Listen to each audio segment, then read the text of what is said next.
lakas ng bagyo ngayon. Bagyong Tino. Sobrang lakas. Oo. Grabe. Di naman to yung panahon. Grabing ulan. Baka mamayang gabi mag-high tide pa to, tapos salubong yung baha. Baka biglang tumaas. So yun ang nangyari sa amin dito guys, oh. Yan na, mataas yung tubig dito sa likod. Yan, mataas yung dito. Yan na. Ayan.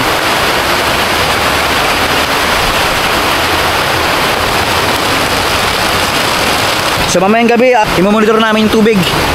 Kasi nakakatakot dito yung pagtaas ng tubig. Pag nagsabay yung high tide, tapos yung baha galing sa bundok.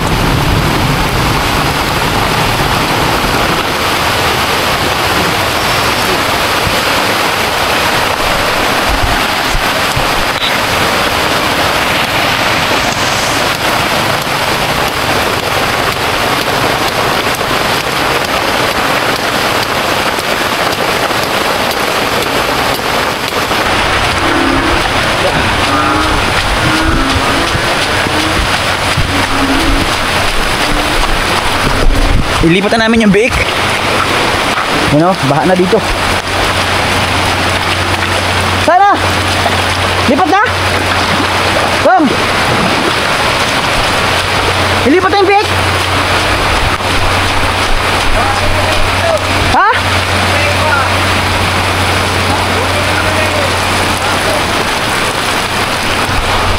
Grabe.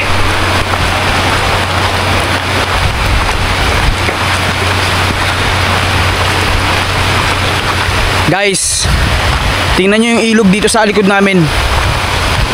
Ito yung nakakatakot. Kasi pag tumaas to, sigurado babahain sa likod na ito. Yan, baha yan. Yung mga nakaraang bagyo, bumaha rin talaga dito. So disadvantage talaga pag nasa tabing ilog yung lugar, yung bahay. Ayan o, lakas niya no. Ayan o.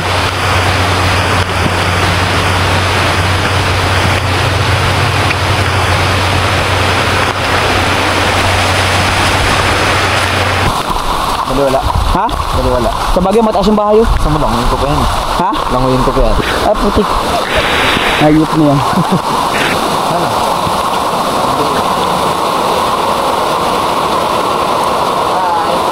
Ito kamatsyo. Ha? Kamatsyo. Kamatsyo ang buti. Ilan piraso isa? Wala. Ah, kaya yan. Sige. Kaya mo? Ewan ko. Pwede.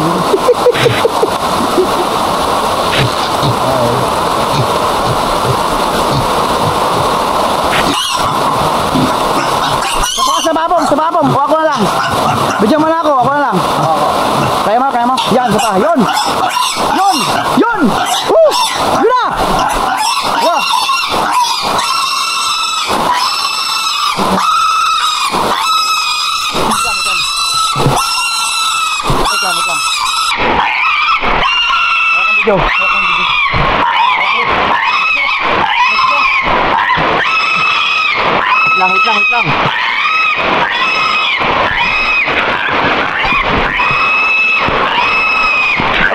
Wait lang.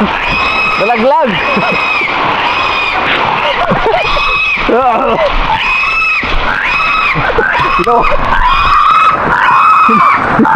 Ubalian.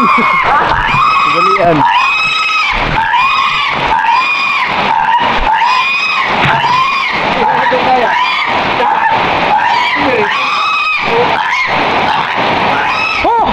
Success! Repo, puputi pa ako. Mataas na yung tubig. Mataas na yung tubig guys. Ha? Wala na yan, papakawalan natin yan. Safe na rin yung mga kambing. Yung mga kambing safe na rin, you know? Ayan.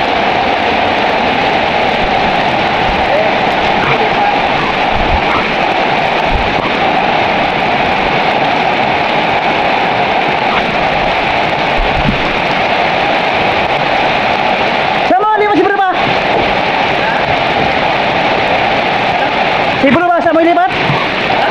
Siguro sa mo ilipat? Ha? Yan ba handa na sa bahay natin?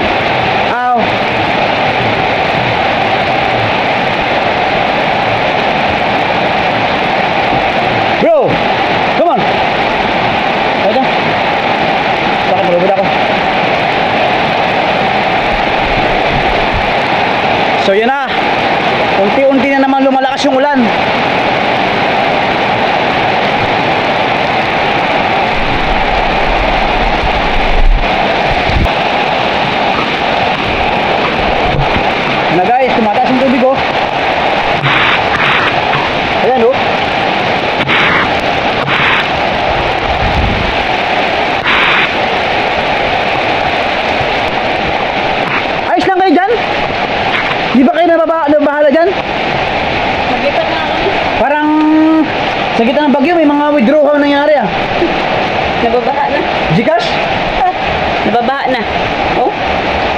Sana all. Palakas sa abot. Wala man dito kat ng bahay nito, hindi man kayo maabot to. Hindi maabot.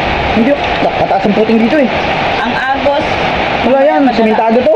Madalang bahay. Simentado.